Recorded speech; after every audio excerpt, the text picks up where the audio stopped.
ದಾವಸ್ಸು ಜಾಗತಿಕ ಏನು ಒಂದು ಶೃಂಗಸಭೆ ಇರ್ತದೆ, ವರ್ಲ್ಡ್ ಎಕನಾಮಿಕ್ ಫೋರಮ್. ಅಲ್ಲಿ ಪ್ರಮುಖವಾಗಿ ಆರ್ಥಿಕ ನೀತಿಗಳ ಬಗ್ಗೆ, ಯಾಕಂದ್ರೆ ವರ್ಲ್ಡ್ ಎಕನಾಮಿಕ್ ಫೋರಮ್ ಅಲ್ಲಿ ಯಾವ ರೀತಿ ಜಾಗತಿಕನ ಎಲ್ಲ ಪೊಲಿಟಿಕಲ್ ಲೀಡರ್ಸು ಆಮೇಲೆ ಬಿಸ್ನೆಸ್ ಲೀಡರ್ಸು ಎಲ್ಲರೂ ಕೂಡಿ ಇವತ್ತು ವಿವಿಧ ತಂತ್ರಜ್ಞಾನದ ಲೀಡರ್ಸು ಕೂಡ ಕೂಡ್ತಾರೆ. ಈ ಸಲ AI ಭಾಳ ಜಾಸ್ತಿ ಇದು ಬಂದಿತ್ತು. ಯಾವ ರೀತಿ ಈಗ ಭೌಗೋಳಿಕ ಈ ಒಂದು ವ್ಯವಸ್ಥೆ ನಡೆದಿದೆ, ಯುದ್ಧಗಳ ಒಂದು ಇದು, ಆಮೇಲೆ ಈ ಟ್ರಂಪ್ ಅವರು ತಾರೀಫು, ಇವೆಲ್ಲ 108 ವಿಚಾರದಲ್ಲಿ ಏನು ಜಿಯೋ ಪೊಲಿಟಿಕಲ್ ಸಿಚುವೇಶನ್ ಅಂತ ಏನಂತೀವಿ ನಾವು, ಅದ್ರ ಬಗ್ಗೆ ಅನೇಕ ಡಿಸ್ರಪ್ಷನ್ಸ್ ಆಗ್ತವೆ. ಅಂದರೆ ಈಗ ತಾರೀಫ್ ಹಾಕಿರುವಂತಹದ್ದು ಇವೆಲ್ಲನೂ ಕೂಡ ನಡೆದಿದೆ.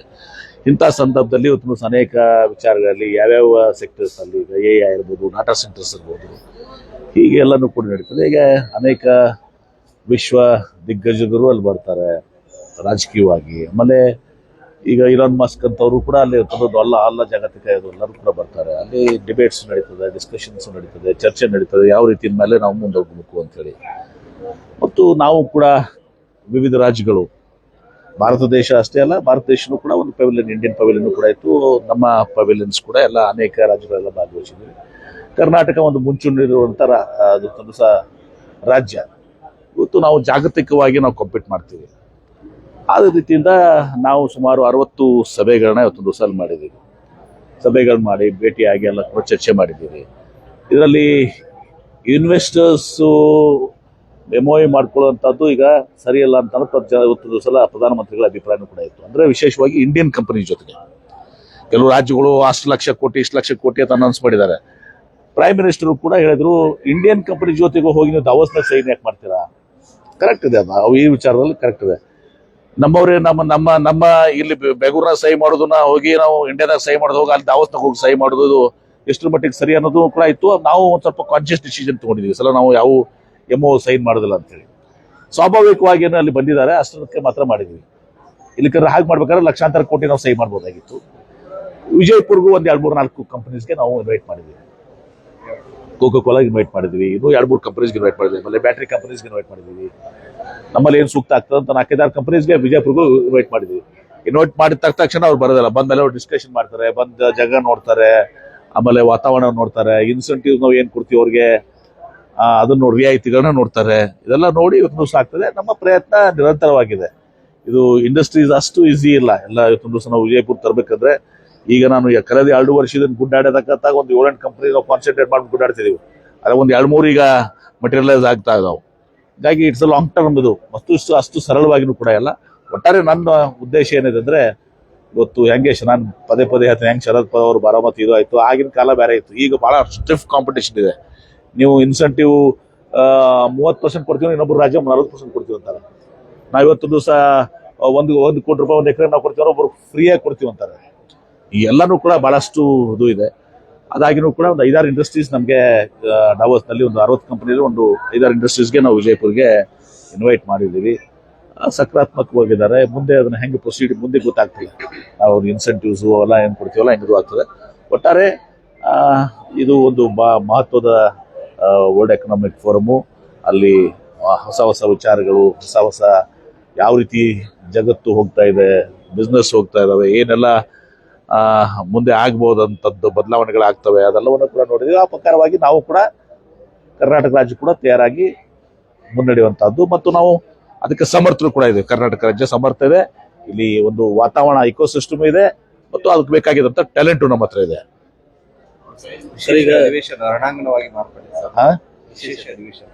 ನೋಡಿ, ತಮ್ಗೆ ಗೊತ್ತಿದೆ, ಗವರ್ನರ್ ಅಡ್ರೆಸ್ ಫಸ್ಟ್ ಹೊಸ ವರ್ಷದಲ್ಲಿ ಪ್ರಥಮ ಏನು ಅಧಿವೇಶನ ಆಗುತ್ತೆ, ಅದಕ್ಕೆ ಗವರ್ನರ್ ಅಡ್ರೆಸ್ ಇರಬೇಕಾಗ್ತದೆ. Governor is the voice of the government. ಇವತ್ತಿನ ದಿವಸ ಏನು ನಾವು ಅವ್ರಿಗೆ ಇದು ಕೊಡ್ತೀವಿ ಅದನ್ನ ಓದ್ತಾರೆ. ಹಿಂದೆಲ್ಲ ಓದಿಲ್ವಾರು? ಇದೇ ಗವರ್ನರ್ ಓದಿಲ್ವಾ? ಓದಿದಾರಲ್ಲ. ಈಗ ಯಾಕೆ? ಮಹಾತ್ಮ ಗಾಂಧಿ ರೋಜ್ಗಾರ್ ಯೋಜನೆ ಅನ್ನೋದು ಒಂದು ಮಹತ್ವವಾದಂಥ ಯೋಜನೆ ಮೊನ್ನೆ ಕೊಟ್ಟಿದ್ದೀನಿ ನಿಮ್ಗೆಲ್ಲ. ಹಳೇದೇನಿತ್ತು ಹೊಸದೇನಿತ್ತು ನನಗೆ ಬಿಡಿಬಿಡಿಗಾಗಿ ಕೊಟ್ಟಿದ್ದೆ ನಿಮಗೆ. ಸುಮ್ಮನೆ ಹೇಳಿಕೆ ಕೊಡುವಂಥದ್ದಲ್ಲ. ನಿಮಗೆ ಮೊದಲು ಏನಿತ್ತು ಈಗೇನಿತ್ತು ಅಂತ ಮೊದಲು ನಿಮ್ಗೆ ನೋಟೇ ಕೊಟ್ಟಿದ್ದೀನಲ್ಲ, ನಿಮ್ಗೆ ನೋಟ್ ಕನ್ನಡದಲ್ಲಿ ಕೊಟ್ಟಿದ್ದೀನಿ, ಇಂಗ್ಲಿಷ್ನಲ್ಲಿ ಕೊಟ್ಟಿದ್ದೀನಿ, ಯಾವ ರೀತಿ ಇವತ್ತು ಸಹ ವ್ಯತ್ಯಾಸ ಆಗ್ತದೆ ಅಂತ ಹೇಳಿ. ಹೀಗಿದ್ದಾಗ ಇದನ್ನ ನಾವು ತಿರಸ್ಕಾರ ಮಾಡಿ ಇವತ್ತು ನಮಗೆ ಇಲ್ಲಿ ಮತ್ತೆ ಪುನರ್ ಸ್ಥಾಪಿಸಬೇಕಾದ್ರೆ ಮಹಾತ್ಮ ಗಾಂಧಿ ರೋಜ್ಗಾರ್ ಅದು ಜನರ ಹಕ್ಕು. ಇವತ್ತು ದಿವಸ ಇಲ್ಲಿ ಸ್ಥಳೀಯವಾಗಿ ಉದ್ಯೋಗ ಸಿಗಬೇಕಾಗಿದ್ದು ಪ್ರತಿಯೊಬ್ಬರ ಹಕ್ಕು. ಆ ಹಕ್ಕನ್ನು ಕಸ್ಕೊಂಡಿದ್ದಾರೆ. ಅದ್ರ ಬಗ್ಗೆ ನಾವು ಇದು ಮಾಡ್ಬೇಕಾದ್ರೆ ಅದನ್ನ ಓದ್ ಮಾಡಿ ಹೇಳ್ಬೇಕಂದ್ರೆ ಗವರ್ನರ್ ಏನು ಅವ್ರಿಗೆ ಗವರ್ನರ್ಗೆ ಏನಾದ್ರು ಕೇಂದ್ರ ಸರ್ಕಾರ ಏಜೆಂಟ್ ಅವರು? Is independent. ರಾಜ್ಯದ ಇದನ್ನು ಓದಬೇಕಾಗಿತ್ತು. ಅದ್ರ ಏನ್ ತೋರಿಸ್ತಾ ಇದ್ದು ಗವರ್ನರ್ ಓದಂಗಿರ್ತಂದ್ರೆ ಕೇಂದ್ರ ಸರ್ಕಾರ ಕೈಗೊಂಬೆ ಅಂತ ತೋರಿಸ್ತಾರೆ. ತಾವೇ ಕುತ್ಕೊಂಡು ಗವರ್ನರ್ ಅವರು ಅದಕ್ಕೆ ನೀವು ಓದ್ಬೇಕಾಗಿ ನಾನು ಗವರ್ನರ್ ಈ ಶುಡ್ ರೀಡ್ ಇಟ್, ಓದ್ಬೇಕು. ಅದನ್ನ ಬಿಟ್ಕೊಂಡು ನಾವು ತಿರಸ್ಕಾರ ಮಾಡ್ತೀನಿ ಅಂದ್ರೆ governor is acting on central government. ಒಂದು ಪಾರ್ಟಿ ವಕ್ತಾರರಾಗಿ ಇವತ್ತು ನಡ್ಕೊಂಡಿದ್ದಾರೆ, ಏಜೆಂಟ್ ಆಗಿ ನಡ್ಕೊಂಡಿದ್ದಾರೆ. ಅದಾದ ನಂತರ ನಡೆದ ಬೆಳವಣಿಗೆ ಇದೆಲ್ಲ ತಪ್ಪುಗಳಿದೆಲ್ಲ ಕೂಡ. ಅದಕ್ಕೆ ಕಾರಣ ಯಾರು? ಗವರ್ನರ್. ಗವರ್ನರ್ ಈ ರೀತಿ ಮಾಡಿದಾಗ ಅದೆಲ್ಲ ವಾತಾವರಣ ಸೃಷ್ಟಿಯಾಗಿದೆ ಅಲ್ಲಿ. ಪಾಪ ಹರಿಪ್ರಸಾದ್ ಅವರು ಬಟ್ಟೆ ಎಲ್ಲ ಕೇರಿಸಿ ಹಚ್ಕೊಳ್ತದ್ದು. ಈ ವಾತಾವರಣ ಸೃಷ್ಟಿ ಮಾಡಕ್ಕೆ ಇದೆಲ್ಲ ಆಗ್ಲಿಕ್ಕೆ ಕಾರಣ ಗವರ್ನರ್. ಇಲ್ಲಿಗೆ ಬರಲೇಬಾರ್ದಾಗಿತ್ತು. ಬಂದ್ರೆ ಯಾಕೆ ಬಂದಿಲ್ಲ, ಓದಂಗಿಲ್ಲ ಇದು ಮಾಡ್ದೆ. ಸರಿ, ಇನ್ನೊಂದು ನಾಳೆ ಗಣರಾಜ್ಯೋತ್ಸವ ಭಾಷಣ ಇದ್ರೆ ಅಲ್ಲಿ ಕೇಂದ್ರ ಸರ್ಕಾರ ಟೀಕಿಸುವ ಅಂಶಗಳಿದ್ರೆ ಭಾಷಣ ಮಾಡಲ್ಲ ಅನ್ನುವಂತ ಸಂದೇಶವನ್ನು ರಾಜ್ಯ ಸರ್ಕಾರ ಅದೇ ಮತ್ತೆ ಪದೇ 2ನೇ ಸಲ ಪ್ರೂವ್ ಮಾಡ್ತಾ ಇದಾರೆ. ಅವ್ರು 1ನೇ ಸಲ ಪ್ರೂವ್ ಮಾಡಿದಾರೆ I am the BJP agent ಅಂತ. 2ನೇ ಸಲ ಮತ್ತೆ ಪ್ರೂವ್ ಮಾಡ್ತಾ ಇದ್ದಾರೆ ಈಸ್ ಅ ಬಿಜೆಪಿ ಏಜೆಂಟ್ ಅಂತ ಹೇಳಿ. And governor is a BJP agent. ಸಂಘರ್ಷಕ್ಕೆ ದಾರಿ ಮಾಡಿಕೊಡುತ್ತೆ. ಸಂಘರ್ಷ ಏನ್ ಸಂಘರ್ಷ ಆಗ್ತದೆ? ರಾಜ್ಯಪಾಲ ಸರ್ಕಾರ ಆಗ್ಲಿ, ಏನಾಗ್ತದೆ ಮತ್ತೆ ಅನಿವಾರ್ಯ ಇದೆ. ಯಾರು ಮಾಡಿಕೊಟ್ಟಿದ್ದಾರೆ ನಮ್ ಸಂಘರ್ಷ ಮಾಡ್ತಾ ಇರುವಂತದ್ದು ರಾಜ್ಯಪಾಲರು. ತಮಿಳುನಾಡಲ್ಲಿ ಇದೇ ತರ ಮಾಡ್ತಾ ಇದ್ರೆ, ಎಲ್ಲೆಲ್ಲಿ ಕಾಂಗ್ರೆಸ್ ಸರ್ಕಾರಗಳಿದಾವೆ ಇದೇ ತರ ಮಾಡ್ತಾ ಇದ್ರೆ. ತಮಿಳುನಾಡದಲ್ಲೂ ಇದೇ ತರ ಆಗಿದೆ.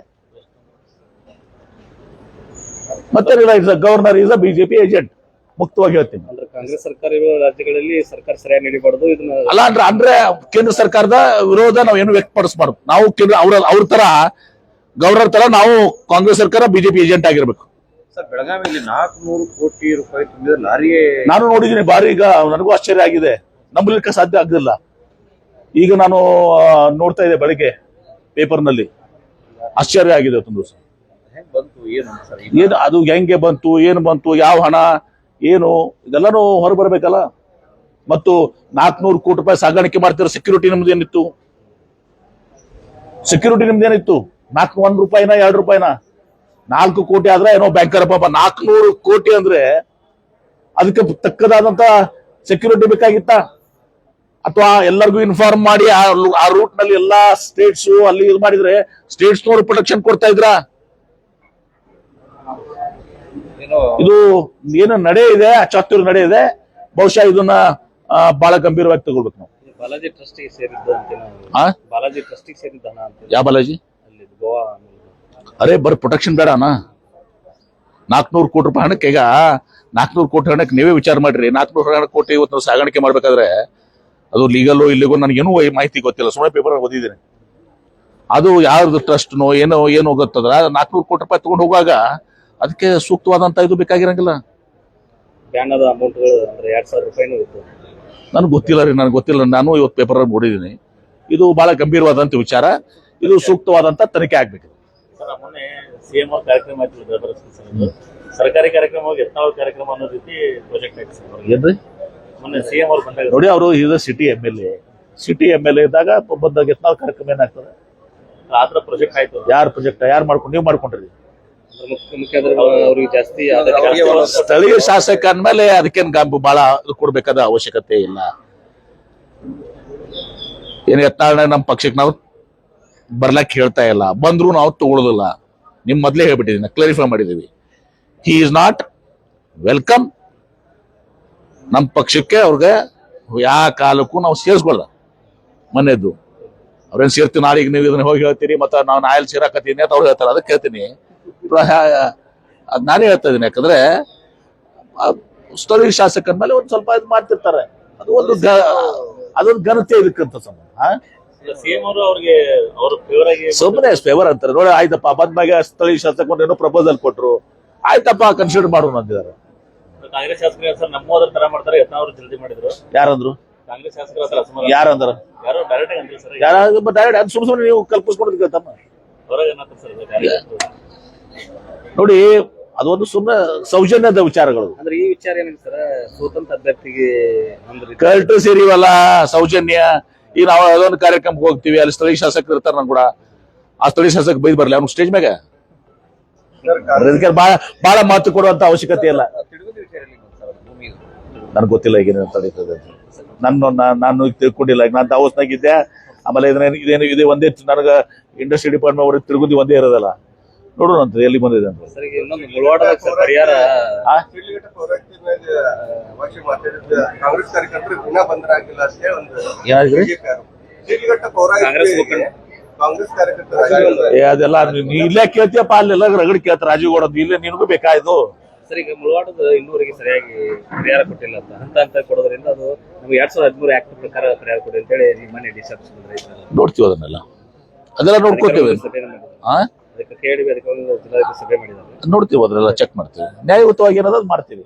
ಪದ್ಧತಿ ಏನದ KDB ಆ ಪ್ರಕಾರ ಮಾಡ್ತೀವಿ.